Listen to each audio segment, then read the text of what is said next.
Olá, pessoal, sejam bem-vindos aqui a mais um episódio do nosso podcast sobre as águas, que acontece uma vez na semana aqui no meu canal do YouTube. Então, seja muito bem-vindo. Nós estamos aqui com mais um episódio aqui muito importante também para a nossa área de águas. Então, antes da gente começar, já peço que você deixe o seu like aqui nesse vídeo. Se você gosta de temas como esse, né? Deixe o seu like, deixe o seu curtir. Eu não sei se você sabe, mas aqui na plataforma do YouTube, ele reconhece os vídeos com maior relevância e entrega esses vídeos para outras pessoas que também têm interesse, engenheiros, técnicos, estudantes, né? Então, o seu curtir ajuda bastante a divulgar esse conteúdo para outros profissionais e estudantes. Se você já deu o seu curtir, se você faz parte aqui do canal, sempre está assistindo aqui as lives, né? Mas conhece também outros profissionais que atuam na área, têm interesse nesses assuntos, clica direto em compartilhar e envia esse vídeo também para os seus amigos, colegas de trabalho, de estudos, de graduação, de pós, de mestrado, manda nos grupos de engenharia, né?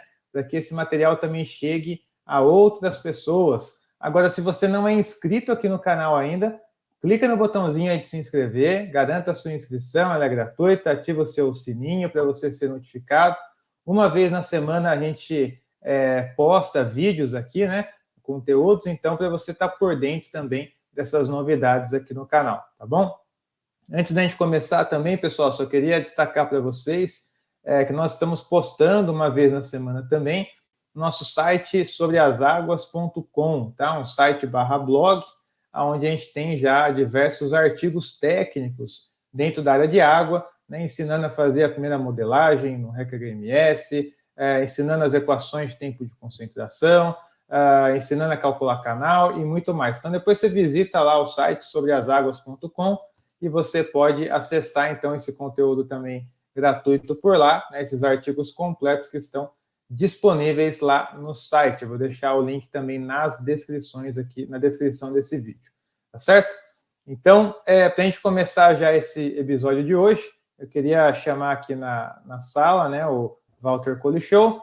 Já antes de tudo aí, como eu estava falando em off com ele também, já agradecê-lo aqui também publicamente, né, por esse tempo que ele cedeu aí para conversar com a gente, né, esses 30 minutos, 40 minutos, para conversar com a gente, compartilhar um pouco da experiência dele, né, que não é pouca. Então, muito obrigado, Walter, mais uma vez aí pela sua disponibilidade. E queria já que você já inicialmente pudesse se apresentar aí para o pessoal, caso alguém não te conheça ainda, né? Bom, Zé, muito prazer estar aqui participando do seu programa aí, né? Meu nome é Walter Colichon e eu sou professor do Instituto de Pesquisas Hidráulicas, o IPH, que é uma unidade, uma parte da Universidade Federal do Rio Grande do Sul, aqui em Porto Alegre. É um centro de estudos, de pesquisa, de ensino na área de águas, né? Com uma tradição muito longa, né? Vem desde a década de 50, 1950, esse instituto, e que tem também o curso de pós-graduação, um dos mais antigos, provavelmente o mais antigo na área de recursos hídricos na América Latina, né? Começou na década de 60. E sou professor aqui desde 2005 e atuo na área de hidrologia, né, especificamente. Eu atuo em aulas na graduação, em engenharia ambiental, engenharia hídrica e também nos cursos de pós-graduação aqui, mestrado e doutorado nessa área. Maravilha, Walter. Obrigado aí pela apresentação. Nosso tema de hoje, pessoal, é voltado, né, à importância da modelagem hidrológica, que é uma das especialidades aí do Walter também, né, essa área de hidrologia. E para a gente começar, Walter, o pessoal que acompanha aqui o canal, grande parte são engenheiros recém-formados, né, ou está no início de carreira, uma parcela também de estudantes, uma mescla de engenheiro civil, tem engenheiro ambiental, engenheiro hídrico também, até muitas vezes formado aí também pela URGS, né? Então, mais acho que a maior parcela assim, no público passa por essas áreas, né? Para que o pessoal possa conhecer, para quem não conhece, como que você entende hoje a modelagem hidrológica, né? O que seria a modelagem hidrológica na sua visão, Walter? Bom, modelagem hidrológica, a gente utiliza ferramentas, né, que procuram representar o comportamento de sistemas reais, físicos, né, que são relevantes para a questão de usos da água, né, como um rio, uma bacia hidrográfica, um reservatório, um aquífero, pode ser uma estrutura hidráulica também, especificamente, né? Ou sistemas mais complexos, que envolvem várias bacias, vários rios, várias estruturas hidráulicas, né? E a gente representa isso matematicamente. Então, a modelagem hidrológica, ela é essa forma de representar os sistemas reais através de equacionamentos matemáticos, e envolve também a forma de solucionar essas equações, né? E envolve também a questão de interpretar os resultados, né? Mas antes disso, vem uma coisa que é muito importante, que eu sempre enfatizo nas minhas aulas, para os meus alunos na simulação hidrológica, que é a capacidade de olhar o mundo real e enxergar no mundo real o que é essencial para simulação hidrológica, para modelagem hidrológica, e o que não é essencial, que pode ser talvez desprezado ou reduzido, né? Então, a modelagem hidrológica, ela normalmente passa por uma etapa de simplificação do que existe no mundo real, que é uma coisa que tem que ser feita pelo modelador, pelo ser humano, assim, não existe um software que resolva isso para você, né? Esse tipo de decisão é você que tem que tomar. Então, a modelagem hidrológica começa no momento que o modelador, o engenheiro, olha a realidade e decide quais são os aspectos que vão ser considerados e quais que não vão ser considerados, quais que vão ser simplificados, né? E depois passa pela adoção de um software especificamente, ou pela adoção de um conjunto de equações que pretende representar aquele sistema real, né? E, finalmente, uma técnica de solução e uma interpretação dos resultados, né? Em qualquer etapa dessas, a gente pode cometer erros, né? Então, cada etapa dessas tem que ser checada, tem que ser verificada, e existe uma certa experiência para a gente conseguir chegar a bons resultados, né? Não, perfeito.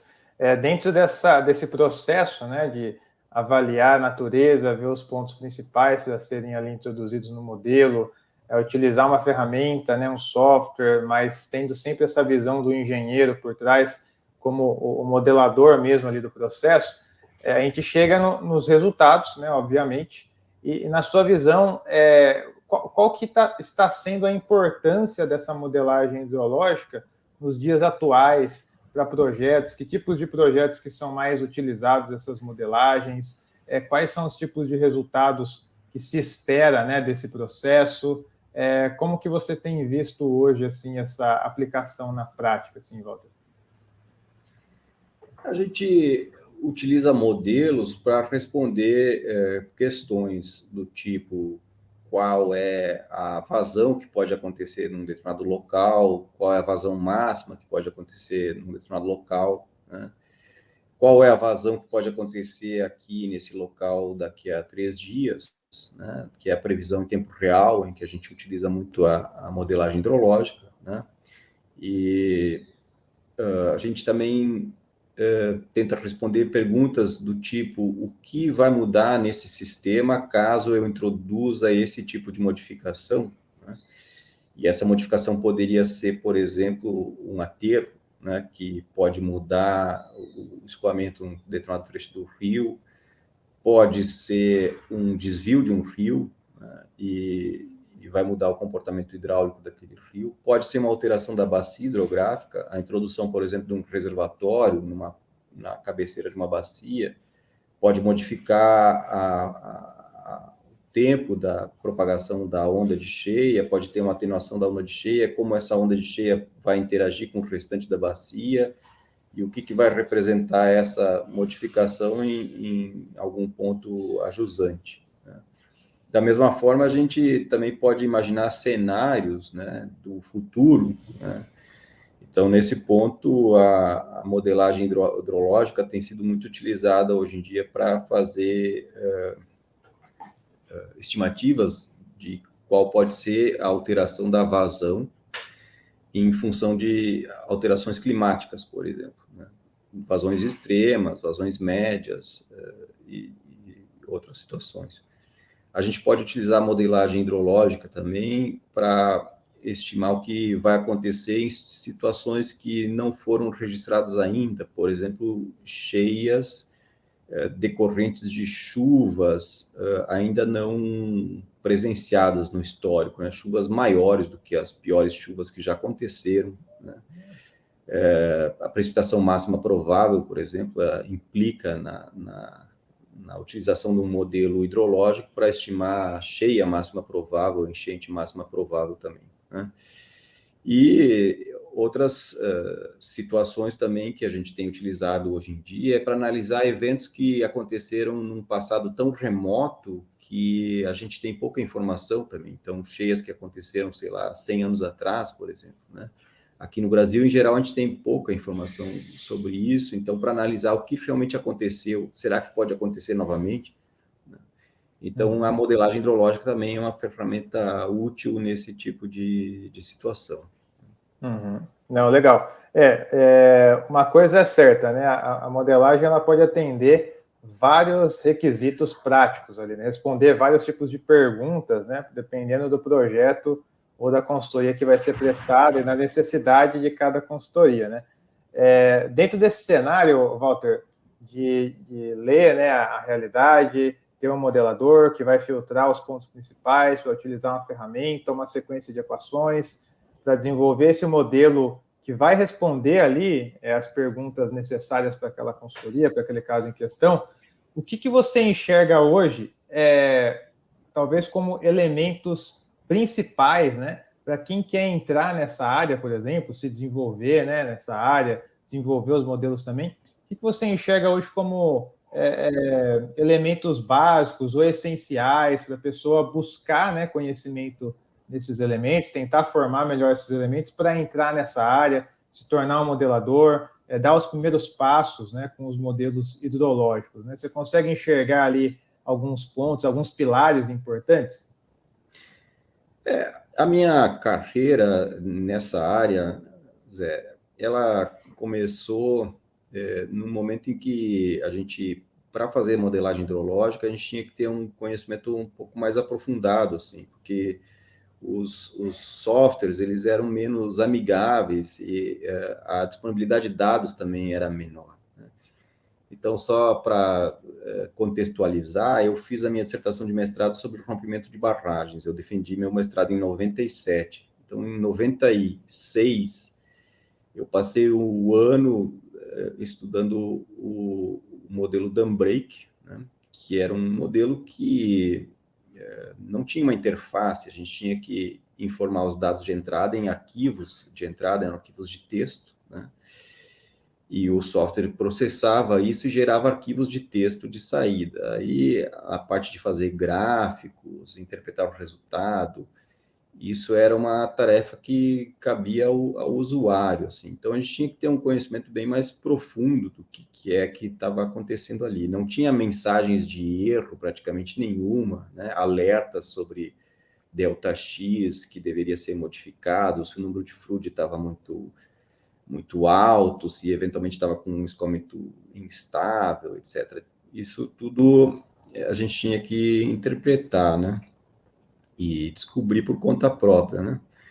Eu tinha tido uma formação nessa área, né? Eu tinha desenvolvido meu próprio modelo hidrodinâmico já naquela época, trabalhando junto com o professor Tucci. Eu fui orientado pelo professor Tucci no mestrado, né? e tinha estudado hidráulica computacional, essas coisas, então a gente tinha uma base um pouco mais profunda do que hoje em dia um usuário que baixa um REC-RAS na internet, né? Ele consegue dados de modelo digital de elevação que não existiam também em 96, né? Não existia o SRTM, né, em 96. Então, para fazer análise de dam break, eu tive que montar o meu próprio modelo digital de terreno, interpolando curvas de nível das cartas do Exército, né? E escalando para 50 mil, e fazendo o aprofundamento da seção transversal nessas cartas, e tudo isso quase semi-manual, assim. A gente utilizava softwares de Sigma, eram softwares mais antigos também, e o REC-RAS nem existia, né? Existia o REC-2, que era um modelo que utilizava só a equação de regime permanente, então ele não fazia nenhuma propagação de hidrograma, por exemplo, né? E isso tudo mudou bastante nesse período, né, de 30 e poucos anos, né? Isso mudou radicalmente, né? Hoje em dia virou um pouco um videogame, né? A parte da modelagem hidrológica, né? E sem querer ser rabugento, assim, né? Porque eu acho que tem vantagens, né? Facilitou muito isso, mas eu penso que uma pessoa que vai fazer modelagem hidrológica nunca pode esquecer que aquilo ali não é o mundo real, aquilo ali está sujeito a erros, e não são perfeitos esses modelos, né? Tem que tomar muito cuidado com a interpretação dos resultados, né? Tem que ter muito cuidado com os dados de entrada, né? Porque eu vi já em algumas situações em que um usuário inexperiente teve problemas, né? Chegou a conclusões erradas sobre o seu trabalho em função de uma falta de conhecimento, assim, né? Mas, enfim, popularizou muito, né, a modelagem hidrológica. Isso certamente barateou o serviço de engenharia, né, em relação ao que é, permitiu aumentar a escala. A gente analisa hoje problemas muito mais complexos e sofisticados, né, do que antes. E então tem vantagens. E eu acho que uma das principais vantagens também é a comunicação com o usuário, o tomador de decisão, né? Porque muitas vezes o engenheiro que faz essa análise, ele comunica os resultados de uma forma que é útil para o tomador de decisão. Por exemplo, a gente deve incluir essa zona na área de proteção ou não, né? A gente deve construir esse desvio do rio ou não? A gente vai construir esse reservatório ou não? Isso é uma decisão que muitas vezes está muito mais na seara política, né, do que na seara técnica, assim, né? Então, comunicar isso de uma forma eficiente, né, através de bons exemplos gráficos, mapas, etc., é muito importante. Eu acho que essa é uma grande vantagem, né, das ferramentas que tem hoje em dia, né, de permitir ilustrar melhor até para o leigo, né, os resultados de um tipo de simulação que a gente faz, né? Uhum. Não, perfeito. Eu concordo, assino embaixo. É uma preocupação também, porque na minha visão, né, com todo esse advento aí das soluções de softwares que nós temos hoje em dia, facilitou bastante, né, o acesso ao material. A gente tem softwares gratuitos que fazem essas modelagens, como você citou, REC-RAS, né, para modelagem hidrodinâmica, o REC-HMS para modelagem hidrológica, né? E eu acho que, além de facilitar, essa saída do software chama muito a atenção dos profissionais, né? Fica bonito, né? Então, o profissional é atraído, né, por aquela saída, aquele gráfico, aquela animação e tudo mais. Mas a base de tudo vai ser esse conhecimento técnico que ele vai ter desses métodos que vão ser aplicados dentro do software, né? Porque se você entrar com dados no software e sair com dados, não vale nada a sua modelagem, né? Essa é a verdade, né? Mas você utilizar, por exemplo, o REC-HMS, né, que tem ali diversos métodos, né, para propagação de onda de cheia em rios, como o método de Muskrat-Kunge, conversão de chuva e vazão, método SCS, você entender esses métodos antes de entrar na ferramenta, né, Walter, eu falo bastante isso no canal. Principalmente, assim, o que eu costumo fazer é entender bem o método, aplicar até no Excel mesmo, assim, porque aí você tem mais visibilidade do que você está fazendo em cada etapa, né? Monta ele no Excel, tem um monte de Excel montado com os métodos, aí absorveu bem o método, aí você vai no HMS, fica fácil, né? Aí é mais aprender a ferramenta mesmo, de aperta botão e comparar até com o resultado do Excel, que você construiu ali um passo a passo, né? Aí fica bastante simplificado, mas ir direto para a ferramenta, assim, eu acho que é muito arriscado, assim, profissional, se ele ainda não viu ali de uma forma mais aprofundada esses métodos, né, que ele vai utilizar, até porque o software ele vai basicamente dar uma sequência, né, na aplicação desses métodos, né? Então ele vai pegar um método, aplicar primeiro, depois um outro, depois um outro. Então é esse conhecimento básico aí que muitas vezes o pessoal fica afoito por usar a ferramenta e sair com aquele gráfico bonito, às vezes é um baita de um tiro do pé, né? Porque aí o cara sai com um gráfico bonito, mas um resultado que não quer dizer muita coisa, né? Então é um ponto realmente de atenção aí no uso das ferramentas, né? Do outro lado da moeda, realmente a ferramenta ajuda a nós, engenheiros, hoje, né, nessa agilidade, né, nessa escala também, o tamanho da área que a gente consegue estudar hoje, né, somente com os MDEs aí, para quem trabalha com QGs, o download que é mais simplificado. Então, isso realmente facilita, mas isso não substitui essa base técnica do conhecimento, né, porque senão a chance de erro ali, grotesco, é muito grande, né. Mas, Walter, até pensando aí na sua trajetória aí de muitos anos aí na área já, né, muita experiência, muita bagagem,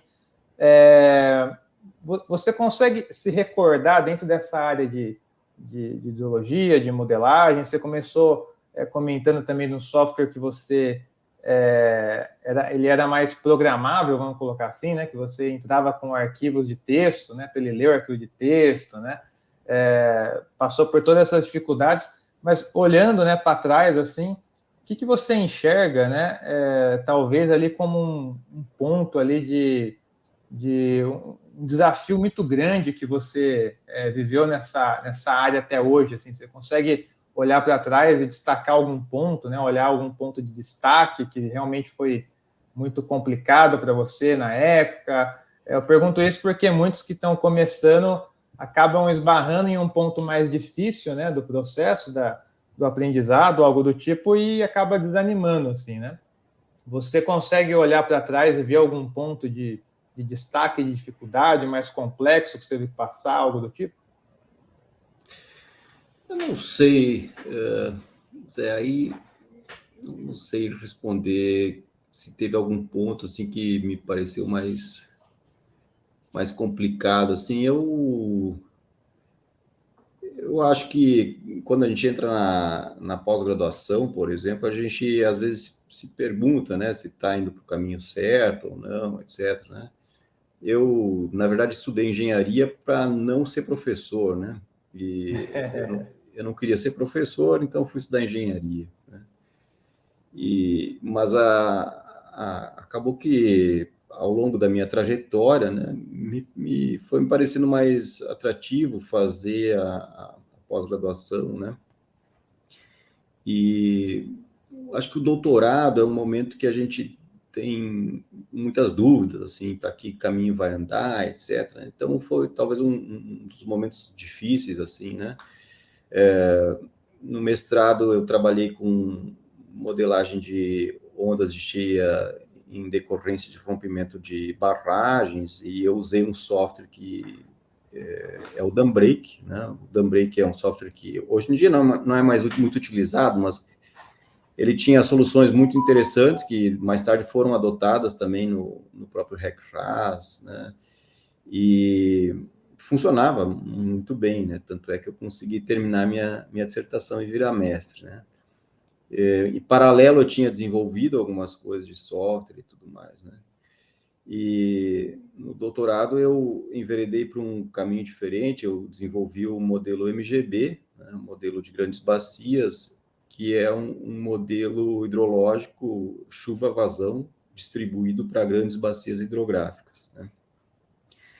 Então, teve uma carga muito maior de trabalho em função do desenvolvimento desse software, né? E ele continua sendo desenvolvido até hoje, né? Mas aquele pontapé inicial, assim, eu tive que fazer, né? E isso custou, assim, muita concentração, assim, um trabalho de isolamento, assim, eu trabalhei sozinho muito tempo, assim, né? E sem distração para conseguir fazer isso. E esse é uma coisa que eu vejo também algumas dificuldades atualmente, né? Porque a gente é mais bombardeado por informação hoje em dia, né? Redes Uhum. sociais, etc. Então, o tempo de prolongada concentração que a gente pode ter hoje em dia, principalmente os jovens, ele é mais curto e para a gente fazer desenvolvimentos mais profundos, assim, a gente não tem outro caminho, a gente tem que, durante muito tempo, pensar só naquilo. Assim, a gente pode até ser antissocial por um tempo, assim, né? A gente não conversa direito sobre outras coisas, né? De tanto que a gente está pensando naquele assunto, né? E então minha esposa já via só no meu olhar assim quando ela assim era perda de tempo ela falar comigo porque eu estava pensando em outra coisa, né? E mas assim depois de um tempo a gente volta, né? Também tive isso, eu desenvolvi um modelo hidrodinâmico bidimensional, né? De lagos e reservatórios logo depois do doutorado, né? Que depois continuou sendo desenvolvido aqui no IPH, mais para a parte de ecologia, né, principalmente em lagos rasos, né? Também foi uma coisa que me custou muito concentração, assim, se concentrar num mesmo assunto durante muitos dias, praticamente sem perturbação, assim, sem pensar em outra coisa. Isso eu pude fazer quando eu era jovem, hoje em dia é mais difícil de fazer isso, né? Mas eu também vejo que, às vezes, para os jovens hoje, isso é mais difícil de conseguir, em função de todo o bombardeio, né, de informação que a gente tem, né? Que isso é um pouquinho mais complicado hoje em dia. Uhum. Então é isso, talvez sejam esses os desafios aí, né? Não, legal. E hoje, Walter, você olhando a atualidade aí, né? O que você acha talvez que seja um grande desafio para quem está começando nessa área, dentro do espectro mesmo técnico, né? Porque a questão da distração é um desafio realmente real ali. Hoje em dia a gente tem muito mais informação, está muito mais rápido, celular, WhatsApp, e-mail, muita forma de se comunicar, né? Mas dentro da parte técnica da ideologia, você enxerga algo ainda assim que é um grande desafio, que talvez até para um futuro, né, seja algo para a gente olhar com mais carinho, né, para desenvolver melhor, seja ali talvez coleta de dados, obtenção de dados, dentro da área de ideologia de uma forma geral, você enxerga alguma lacuna ainda assim que acaba sendo um desafio para os hidrólogos de hoje em dia? Eu acho que a gente está passando por um bom momento na hidrologia, que é uma revolução, né, dos dados, né, que a gente tem, né, e à disposição, né, e eu vou falar de algumas coisas, né, mas o modelo digital de terreno, a gente está evoluindo muito rapidamente nisso, né, tem novas possibilidades agora, né, de novos modelos, e vai continuar se desenvolvendo isso rapidamente. Isso é uma base de dados fantástica, né? Na parte da hidrologia, isso ainda não foi tão bem explorado como na parte da hidrodinâmica de rios, né? Mas em breve eu acho que a gente vai chegar lá também, certo? Eu imagino que no futuro a gente consiga caracterizar com bastante precisão a geometria hidráulica de todos os cursos d'água de uma bacia de, sei lá, 100 quilômetros quadrados, né? Através de modelos digitais detalhados, né, dessa rede de drenagem, né? Eu intuo assim, que a gente teria uma grande vantagem e melhores resultados se a gente conhecesse com mais acurácia, né, as características da geometria hidráulica dos cursos d'água de pequenas bacias, né? Uhum. Estou dizendo isso porque, ao longo da experiência, da trajetória com o uso do modelo de grandes bacias, o MGB, a gente percebeu que quanto mais informação a gente tinha a respeito dos pequenos rios que compõem as grandes bacias, sobre a sua geometria, sobre as suas características, sobre a existência ou não de planície de inundação, e quanto melhor eram representados esses processos, né, melhores eram os resultados. E na escala das simulações que se faz com o MGB, que normalmente utiliza um passo de tempo diário, mas eventualmente pode utilizar um passo de tempo horário também, né?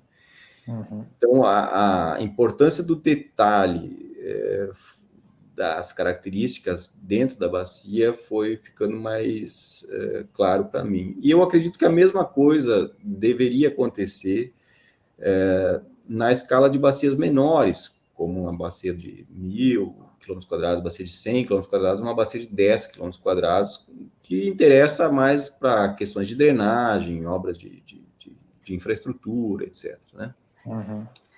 Eu acredito que modelos digitais de terreno, no futuro, vão poder suprir essa informação, e esse tipo de modelo digital de terreno pode vir a ser gerado a partir de drones, por exemplo, de forma coletiva. Eu imagino alguma coisa como OpenStreetMaps, para OpenMDT ou DTM, né? De tal forma que possa ser uma coisa cooperativa. Eu tenho aqui meu drone, fiz um levantamento, gerei um MDT dessa região, eu jogo ela para uma grande base de dados, onde outras pessoas trabalham em cooperação, e elas lentamente vão preenchendo as lacunas de um mapeamento detalhado do mundo, assim. Não sei se eu estou viajando, mas eu imagino que alguma coisa nesse sentido a gente possa vir a ter, e isso seria muito interessante na parte da modelagem hidrológica, certo? É claro que no momento que a água entra no solo, coisas acontecem que a gente não tem tanto controle, a gente não sabe muito bem, e aí a instrumentação também pode nos ajudar, né, com novos instrumentos, né, a identificar. Então, na grande escala, a gente teve uma revolução agora, que é o sensoramento remoto, né, principalmente com dados como o GRACE, por exemplo, né, que é um satélite que, por gravimetria, permite estimar a massa de água, a alteração da massa de água que existe numa certa região da Terra, né? E isso é um dado importantíssimo. Só que tem uma resolução espacial de 200 quilômetros. Então, um pixel de 200 por 200 quilômetros é uma coisa que é pequena comparado com a Amazônia, por exemplo, mas é grande demais quando eu estou falando de uma bacia de 1.000 km², né? Mas é uma coisa que revoluciona a hidrologia realmente, né? A gente tem novos satélites sendo lançados, novos sensores, né? E essa parte está sendo muito interessante. De outra forma, eu acho que a hidrologia também vai se beneficiar pela informação compartilhada por usuários, né? Eu acho que em algum momento a gente talvez pudesse equipar os celulares das pessoas com algum tipo de monitoramento ou transmissão de informação útil para redução de danos de desastres naturais, por exemplo, seja da intensidade da chuva, seja da ocorrência ou não de uma cheia, e assim por diante. Eu acho que esse potencial ainda não está sendo explorado adequadamente, e o futuro aí é fascinante nesse sentido, assim. Então, para quem está estudando engenharia hídrica, ambiental, civil, e quer ir para a parte da água, acho que tem um momento assim de grandes transformações, né? E é um momento fascinante, assim, poder participar disso, né? As coisas vão mudar muito rapidamente nessa parte da instrumentação. A gente tem grandes benefícios para tirar daí. É claro, vai poder aproveitar melhor isso quem entende de modelagem, quem entende de programação, quem sabe o que está por trás do modelo, quais são as equações, quais são os erros dessas equações, as simplificações, quais são os métodos de resolver essas equações, quais são os erros desses métodos, quais são as limitações desses métodos. Então, para quem tiver uma base sólida e quem souber programar computador também vai tirar o máximo benefício dessa revolução. Essa é o ponto de vista, assim, né? Mas é um período fascinante mesmo, né? Não, legal, com certeza. Muitos pontos aí que você comentou realmente serão, se acontecer, né, serão bem disruptivos, assim, né, principalmente essa questão de compartilhamento de informação, de levantamento, né, e você ir preenchendo o território nacional, por exemplo, né, com arquivos compartilhados, levantados. Hoje em dia a gente tem os modelos digitais aí de elevação de terreno, que a gente consegue trabalhar bem com eles para as modelagens hidrológicas em si, né? A gente tem ali modelos com a resolução 30 por 30, né? Então, assim, para a modelagem hidrológica é bem bacana. Para a modelagem hidrodinâmica, já no REC-RAS, aí acaba recorrendo muitas vezes a um levantamento mais local, de topografia, topobatimetria, para complementar e ter uma resolução melhor, mas tendo, né, de uma forma gradativa, né, essa melhoria nessa resolução dos modelos, né, eu acho que a gente acaba caminhando para esse lado mesmo, né, de ter uma boa resolução nesses pequenos cursos d'água, e você pega uma bacia grande, se você aumenta essa resolução, conhecimento do terreno, que para modelagem já é 60% caminho ali, ter um bom modelo de terreno, melhora muito essa resolução desses pequenos cursos d'água ao longo de toda uma bacia, a tendência é realmente de esse resultado ficar mais aderido ali à realidade, né? Mas vamos esperar aí como que vai ser os próximos capítulos aí da jornada aí de evolução, mas eu acho também que está evoluindo de uma forma rápida, está em franco desenvolvimento, essa parte dos modelos, né, digitais que nós temos, essas resoluções e tudo mais, e realmente quem já conhece essa base, né, a parte técnica, a teoria das equações, já tem um pouco da prática da modelagem, como que é essa sequência da modelagem, eu acho que vai estar com alguns passos à frente aí também, né? O Walter, só para a gente já ir encerrando aqui também, queria mais uma vez agradecer aí a sua participação, seus 37 minutos até aqui, compartilhados conosco, né? Eu queria só que você fizesse uma consideração final, então, principalmente pensando naqueles que têm vontade até de ingressar nessa área, ou está vendo esse vídeo e despertou ali uma vontade. A gente sabe que a realidade hoje das faculdades, território nacional, faculdades particulares, o estudante ele acaba não tendo tanto contato assim com a área de águas ao longo da graduação. Acaba tendo bastante contato com a área de estrutura, concreto, né? Então, muitas vezes não tem muito esse gatilho inicial de olhar para essa área com carinho, com uma vontade realmente de atuar, e esses contatos aqui, essas partilhas, servem muitas vezes como esse pontapé inicial, né? Então, só se você pudesse passar as considerações finais aí também para quem está querendo ingressar nessa área, tem vontade, né? Para que possa realmente perceber que é uma área ali muito importante para o país e que realmente está em crescimento e que vai precisar e precisa de profissionais capacitados, né? Eu acho que tu está falando do ponto de vista da engenharia civil, né? A engenharia civil, às vezes, o curso ele tem uma parte muito pequena, assim, envolvendo a questão da água, né? Isso. Bom, é uma área interessante, né? Eu não tenho como dizer que ela é melhor ou pior do que outras áreas da engenharia civil. Eu mesmo não sou engenheiro civil, eu sou de uma área mais afastada ainda, eu sou engenheiro mecânico, né? E eu trabalhava na engenharia mecânica, estava quase pronto para ingressar numa indústria metalmecânica, quando a ideia do mestrado começou a me parecer não tão ruim assim. E aí, casualmente, eu conversei com o coordenador da pós-graduação e aqui no IPH na época, que era o professor Tucci, né? E eu já tinha trabalhado um pouquinho com simulação de sistemas mecânicos, né?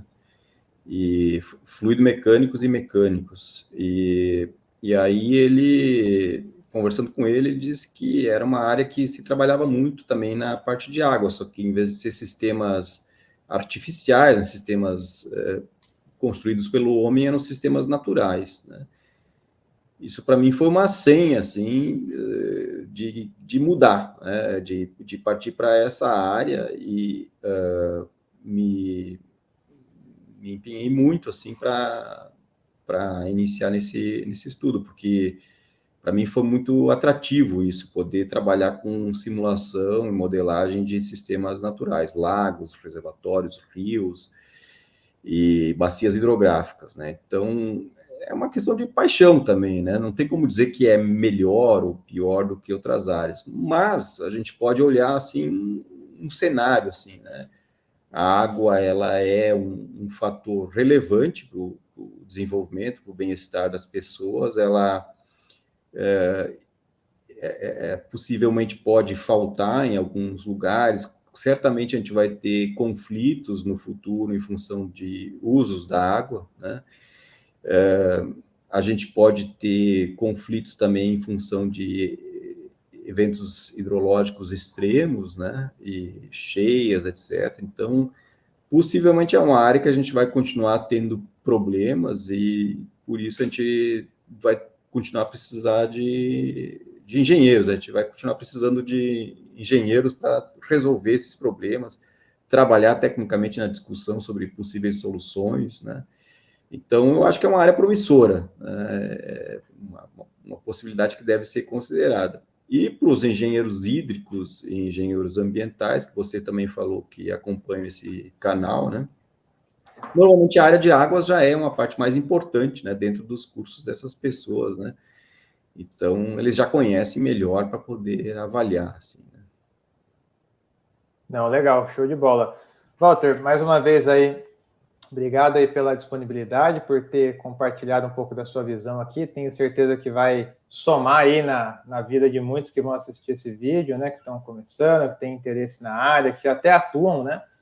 Tenho certeza que vai ser bem positivo aí para todo mundo que vai estar assistindo e que vai assistir também depois a gravação nos outros dias, né? Então, muito obrigado. Até uma próxima oportunidade aí. Fica com Deus e tchau, tchau. Tá bem, Zé. Até mais. Boa sorte aí para o teu canal. Muito obrigado, viu? Valeu. Bom, pessoal, esse foi mais um episódio aqui do nosso podcast sobre as águas. Eu queria já lembrá-los aqui, né? Se você não é inscrito, se inscreva no canal, ative seu sininho para você estar por dentro das novidades aqui do canal. Deixe o seu curtir, compartilhe esse vídeo com os seus amigos, colegas de trabalho, de estudo. Se você perdeu os outros episódios também, vai estar salvo aqui na nossa playlist sobre as águas, todos os episódios para você depois assistir a gravação de cada um deles, tá bom? E lembrando também que na próxima quinta-feira nós teremos uma aula técnica aqui no canal às 8 horas da noite. Então, toda terça-feira nós temos esse encontro do podcast às 8 horas da noite, toda quinta-feira uma aula técnica, tá bom? Visite também o nosso site /blog, né, para você ler lá os artigos, estar por dentro também das novidades que nós estamos postando lá em formato de artigo dentro do nosso site também. Beleza? Então é isso, grande abraço para vocês, fiquem com Deus, até quinta-feira, às 8 horas da noite. Tchau, tchau.